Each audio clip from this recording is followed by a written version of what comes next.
Hello, everybody, and welcome to At the Picnics number 13.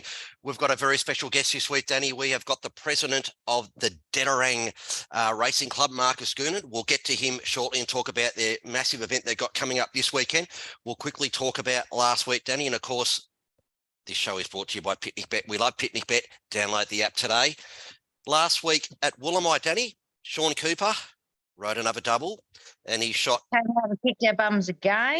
Dirty little stop out, and he went and got himself suspended the following day. So we're three meetings, naughty boy. And then at Yay, someone by the name of Danny Walker rode a double. Yeah, it was nice to find some form. Well, you know, we had a bit of a chat after the first race when you had your win, and I'm more than happy for you to win, Danny, all the time. But when you ride and beat one of my horses, who is red hot favourite, yeah, that happens. But it was a great little ride, Danny. You kicked out in front, and our girl got too far behind and was coming home, but didn't get you. So well done to you, and you were well overdue for a good day, Danny. So very, very happy for you.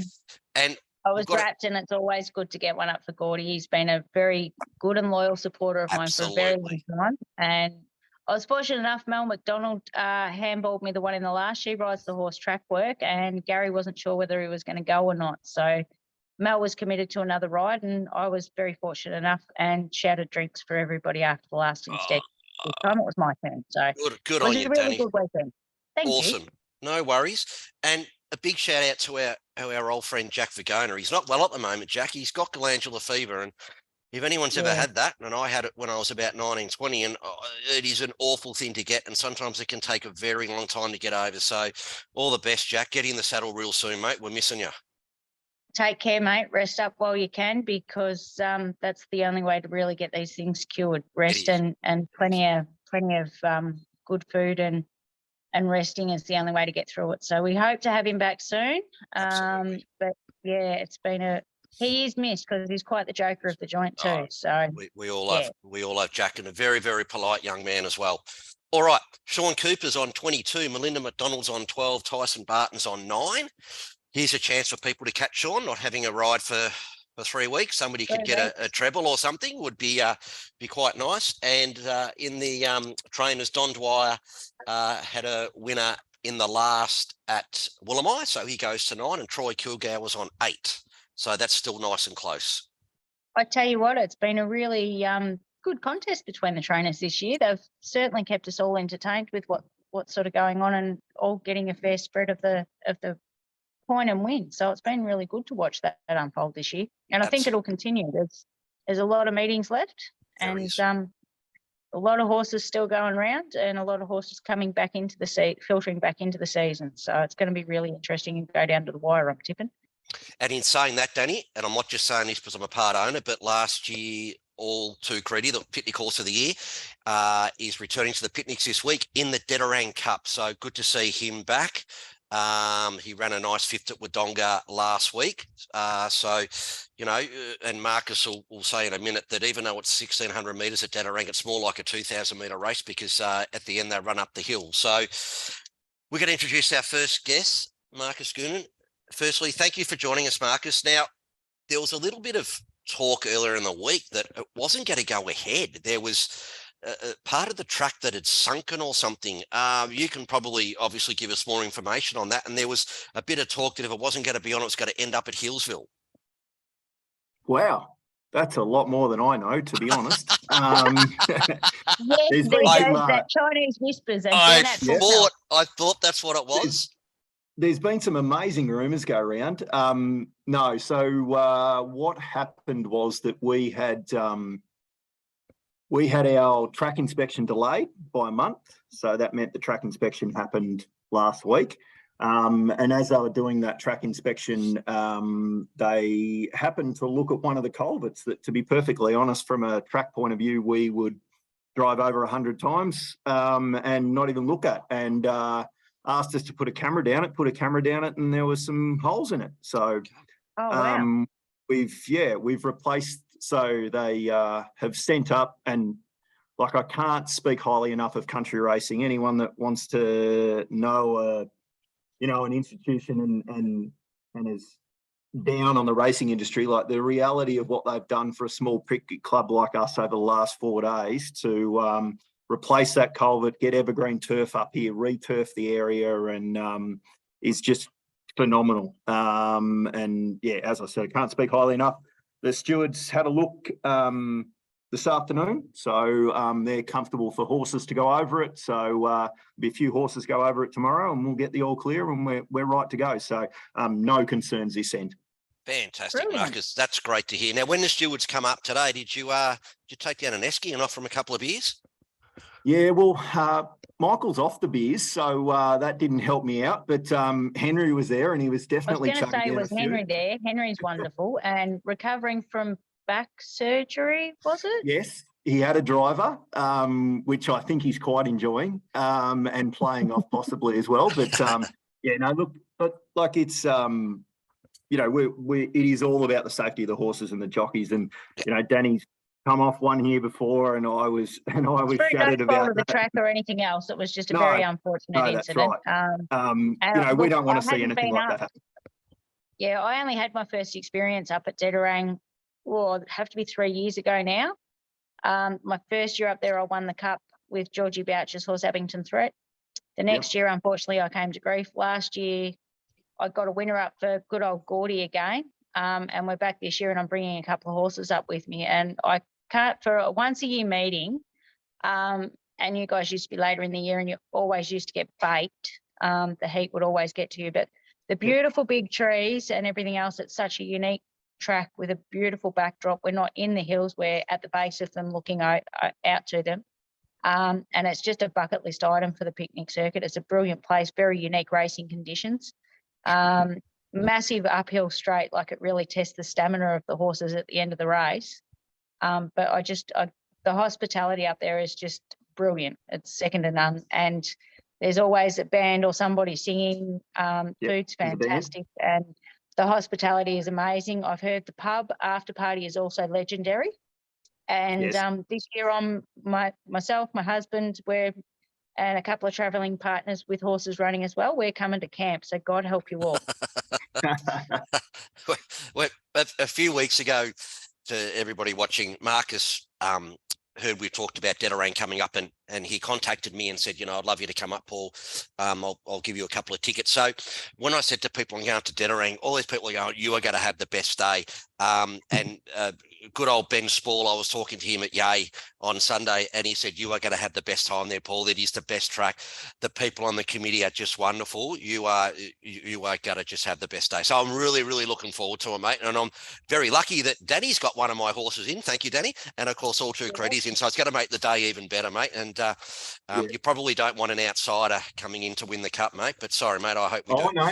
There's been plenty of outsiders coming to win the cup. We've actually had 12 goes at winning the cup before we won it the first time, and ran some reasonable horses in the cup, and who won some okay prize money and some okay races, who just didn't want to go up the hill at the start and didn't want to go up the hill at the end. So Henry Dryers bought a couple of his jumpers up that were quite handy flat horses and just didn't want to go up the hill. So I think it's a very unique track. Off, his horse ran second.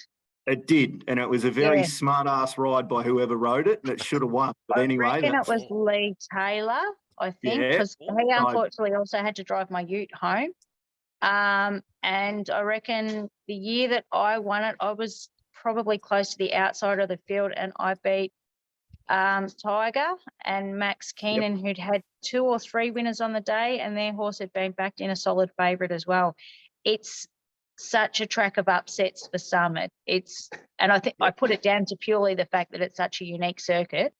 Some horses do and some horses don't handle it, and that's got so much to do with how they run on the day. Probably the most interesting thing, Danny, will be to see, because I don't reckon there's been a jockey go back to the Dederang pub after the races since Harry Bacon. And if anyone remembers, with Harry, and he has told me that it is second to none. So I'm really looking forward to it. So I was there one night, quite late in the night, and there used to be an old shade cloth over the top of the outdoor area, and it had a grapevine growing on it. and there's a whole bunch of us sitting there, and there's a band playing and everyone's jumping around, and all of a sudden Harry Bacon came straight through the roof and landed right in the middle of the band. Just so some of the stories about Harry and the pub are quite legendary. Oh, that's great. I need to see if I can hunt him up. If anyone can hunt Harry up for me, we'll see if we can get him out and about again. Look out. Oh, that's great. And I was reading a bit of history about the track, Marcus, and one remarkable thing I read is that, of course, all these tracks are run by volunteers, and we know that, but it's also a non-profit track. And every year you give money to charity, and last year $35,000 went to a charity. That is unbelievable. Yeah, so went to a number of charities. So essentially the way we operate from a committee point of view is we ask for help from the community. We actually pay community members to help us set up the day. So we had 15 different people from the community from various different groups here today. We've got about 20 coming tomorrow. We'll give all of those community groups money based on the number of people who turn up and help us. And then we have the football club runs the bar, the CFA park the cars, the Lions Club does the gate, and part of our charter is that we will give back a minimum of 10,000, and if not more, if we can. And last year, it was 35,000 back just directly into community groups. That's unbelievable, That's mate. amazing. It is now. Dederang's only got a population of 500. And so where do the majority, that's what it said on Google, so if Google is wrong, they're lying. Where do the majority of the people come from? So like you've got Myrtleford, Bright, even Wangaratta. What sort of areas? Do they all sort of come from there? So it's probably 50. So we have done a little bit of work on this, or we did do a little bit of work on this last year. So from last year's crowd, we could ascertain that about 50% were within an hour and a half radius. So that's sort of Wangaratta, Bright type area. And then 50% of the crowd came from wider afield. We would have crowd coming from, we know we have our caller comes from Sydney every year to come to the Dederang races and has been for 29 years. So we have them coming from far and wide. We know we've got people who travel over from South Australia every year. Like as Danny said, this is just one of those bucket list type things. And Georgie and her really family, they all come. I think Georgie's from up near Canberra. I can't remember the name of the place. I'm bloody hopeless. And I think her dad's there's no point in hiding that, Can. You're as good as me. And her dad is just over the border. I think he's only half an hour or so from Dederang in New South. So some of her family and that comes from over there as well. I know with the amount of people that we've all told, I know that there'll be a few that'll come sort of from down here, and a few people hop over from the hill over the other side. So there's people coming from everywhere. It's just a great day out. You've got no idea what you've been missing, Paul. Wait until you get there on Saturday. I'm so excited. We're staying in Myrtleford the night, and we got accommodation in there. But I've recently heard that with the massive crowd that's forecast, a lot of those towns are booked out now, which is fantastic, Marcus. Yeah. I think to get in at the pub, you've got to book in about 2 years in advance. Correct. Jeez, that's incredible. So. It's actually funny. On live TV, Marcus, someone with a Cooper hat just walked in and opened your fridge and grabbed a beer and walked away. That's Jeff. That's Jeff, the track manager. Right, he's the most important bloke here. Absolutely. Do you live right near the track, Marcus? I look down the back straight. Actually, I live on the hill behind it. Yes. I asked that for our viewers because you sent me a photo a couple of weeks ago. You're sitting out and looking down the back straight. What a beautiful view, mate. It's not bad. You live in a wonderful part of the country. And have you lived up there all your life? Yeah, so I'm fifth generation on the farm that we have at the moment. And me and my wife moved back here about 2 years ago. So I've been on the committee now for 6 or 7 years. We made a big change just at the start of COVID to, increase the amount of committee members that we could have, but increase the amount of support we have. So you don't have to turn up to meetings. We do hybrid meetings. And that means we've got, the Amy Vanderven, who organises all of our fashions on the field and does a fantastic job of that. She lives in Orange.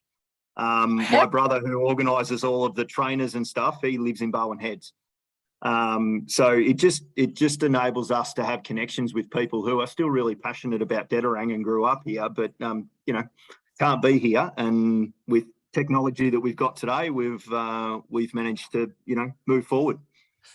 What a great way to utilise everybody's strong points and passion for their hometown racing. That's fantastic. That is awesome. What do you got on your farm, mate? Sheep, cattle? No, gee, you wouldn't grow sheep up here. Too good a country. You got Angus cattle, so black cattle. Oh, nice. Yeah. Same as everyone else. Yummy ones. Maccas have ruined it. Yeah. They have. Now, who do you follow on the footy, Marcus? As you know, every show that's a very important question. Who's your team? I follow the best team, so I'm a Pies man. We were told we were told very early on by my old man, and supposedly it was about 2, that we could either follow Collingwood or we could move out of home, and he didn't really know which one it was. So there was no real choice in that. Good on you, and mate. Let's be honest, living up there, the options during winter to move out of home aren't very nice. No. And the cat already had the hay shed, so. So obviously in the middle of winter, you get a bit of snow up there, Marcus? Yeah, sits on the hills around, doesn't really get into the valley, but we get some cracking frost. So we're probably one of those really unique places that goes from having a 2-week period in the middle of winter where we're freezing cold and it barely gets above 3 to having 2 weeks during the middle of summer where it's 45 degrees every day. So, it is, we get all the extremes, but it's still beautifully green here at the moment. And, we've had 1450 mil of rain for the year. So that's one of our wetter years on record. So we sort of average around 1,000. Yeah. Yep. Okay. And you're quite young to be a president, if you don't mind me saying. So, as you said, it's always been a family sort of thing on the committee. Because you're one of the youngest ones, did your mum and dad say, "Oh, well, you can go and be president now"? No, it didn't happen like that at all. Actually, my mother and father are both life members. My grandfather was a life member, and back then, obviously, Nan wasn't involved. She probably just made sandwiches, as was the custom back then, and had a hot meal for him on the table when he got back from the pub at 1 o'clock in the afternoon. But yeah, look, it's just something that I'm really passionate about. I think being able to give back to the community. We sit here and we talk a lot about the fact that we're not just a picnic racing club. We're really, the racing is great and we love it, but the reality is that it's about what we can do for the community, and that's the footy club and the cricket club and the netball club and the Lions club and all of these clubs that allow us to put on the day, and the horse racing almost just becomes a secondary thing, even though it's the thing there to see. I'm amazed at the amount of people who could not tell you whether there was a horse race on or all, but just love the Dederang picnic races. Yep. Look, I am quite young to be a president, I suppose. We have what have we got? We've got 14 people on our committee, and out of that 14, we've got 7 of those people are under 50. So we are a relatively young committee, and we're deliberately so. I think if you're not looking forward and planning for that sort of stuff as a committee, at some point everyone's just going to pull out and say, well, it's all too hard. So, we actively are trying to drag younger people back into the club, and we're getting there. That's really great to hear. We discussed that a few weeks ago, didn't we, Danny, about the clubs now starting to bring in younger people, because the older people aren't going to be there for much longer. You've got to start bringing in the fresh people. And it's really hard to come up with new ideas when there's nobody new in the committees and within that decision-making area of a race club and a picnic club. It's not going to be possible to be updated if we've got nothing new to update it with, or new ideas to update it with. So there's a few clubs that are going through those tricky transitions and trying to bring younger people in. And it's proving very fruitful for the clubs that have been successful too. So good on you for having a crack at it. You've done really well with it. And I think, if we look at racing through COVID and things like that, just the ability to be able to be a little bit more adaptable rather than do the same things over and over again. So, yeah, we've been really lucky through COVID. Yeah, I think something that people forget is when we had equine influenza and that the industry had a bit of a crack run at running under strict quarantine rules and strict restrictions as well, and people having to have so much of a hygiene awareness and that sort of thing. And I think that was also something that did help our industry be able to keep functioning without too many hiccups, because we already had a good blueprint for it from that as well. So something a little bit interesting.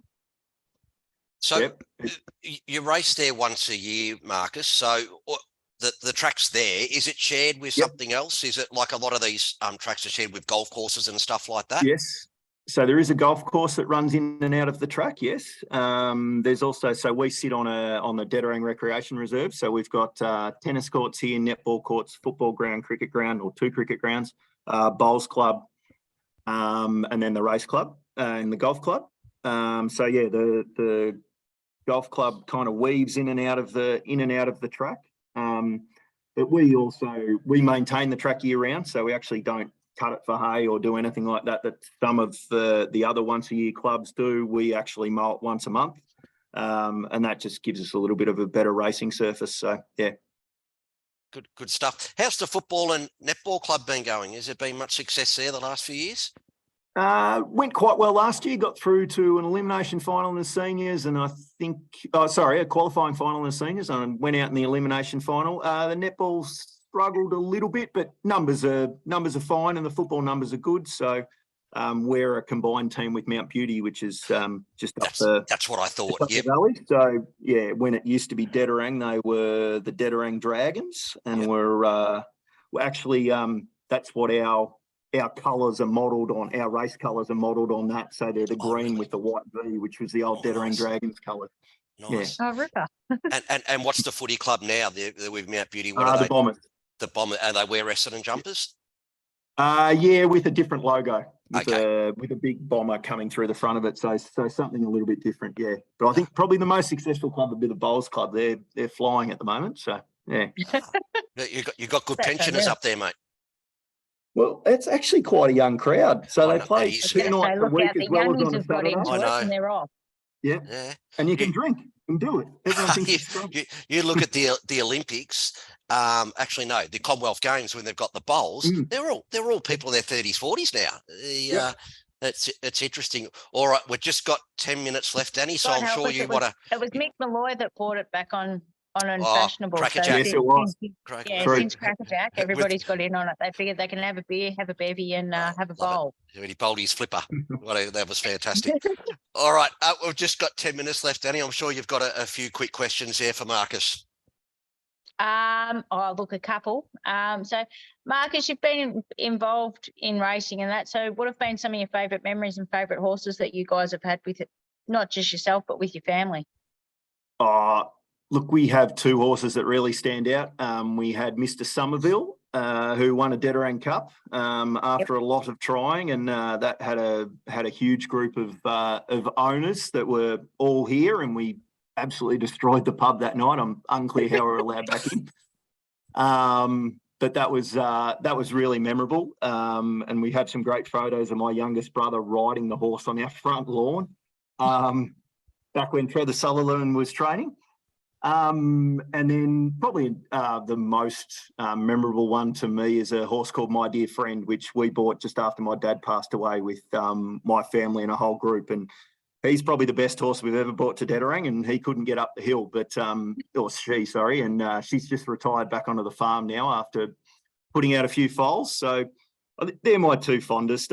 I've never owned really decent horses, to be honest. So, but winning a Dederang Cup was something that we'd always wanted to do, and it was pretty special when we did it. So I think that one will sit in my memory for a long time. Absolutely. So footy or cricket? Oh, footy. And I was way better at cricket too, but footy's just so much better.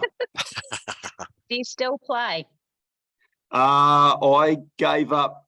I retired 2 years ago, 3 years ago now. So I retired at 45. Wow. Yep. Okay. No more hamstring injuries for you anyway.